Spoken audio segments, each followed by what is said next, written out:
All right, welcome to Module 4. So this week we continue taking a look at how specific issues change over time. I was thinking about the 14th Amendment. I think it was ratified in 1868 or close to that. And it was intended to guarantee equal protection under the law. But then we see the perversion through the Jim Crow era, the Supreme Court in Plessy versus Ferguson, and we see segregation become a thing. So then in 1964, with the Civil Rights Act, segregation ends legally. But there's still fights. And so then we see Loving versus Virginia. It was a Supreme Court case. It was decided in 1967, and it had to strike down laws that banned interracial marriages. And that was just in 1967. That's less than 100 years ago.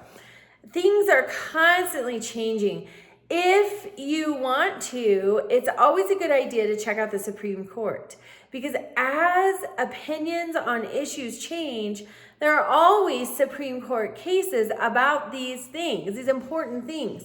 So, for example, in the 90s, there was the Defense of Marriage Act. And then in 2000, I didn't write down the date, but it's like I think it was 2014 or so, we have the Obergefell, I can't say it right, versus Hodges decision from the Supreme Court that says that the right to marry is a fundamental right, and it includes the right to marry whoever you want. And so that is the legalization of same-sex marriage. And then in 2022, we have a legislative action that President Biden signed that strengthens that with the Respect for Marriage Act. So always with these important social issues, we see legislation, the Civil Rights Act, the Defense of Marriage Act, the Respect for Marriage Act. We see Supreme Court cases. So I encourage you, those are primary sources. These legislative actions, the Supreme Court opinions, those are primary sources. They're so great.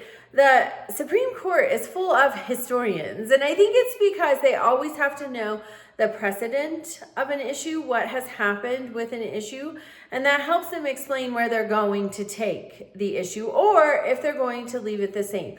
So when you read a Supreme Court opinion, I have to read it with a dictionary. They use huge words, but it's worthwhile to go to the extra effort to read it with a dictionary, learn what they really mean, because they will give a fabulous history of the topic from their own decisions and other actions that have been taken on the issue before they rule on the issue. They are a court full of historians. So that's always a great primary source. So as you're looking at your projects, as you're seeking primary sources, Supreme Court decisions might be exactly what you need.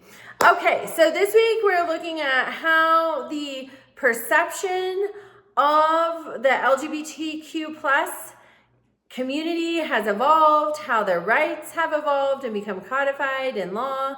So that's part of Module 4. Then also you have, again, a discussion. I think we have discussions.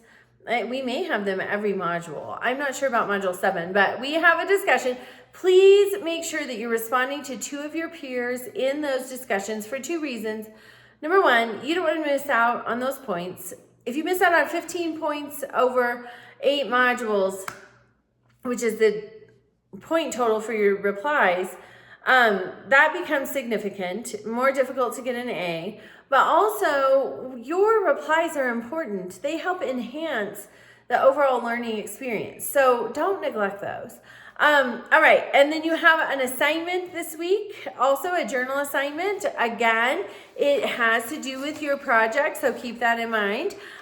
Please reach out with any questions or issues and have a wonderful week.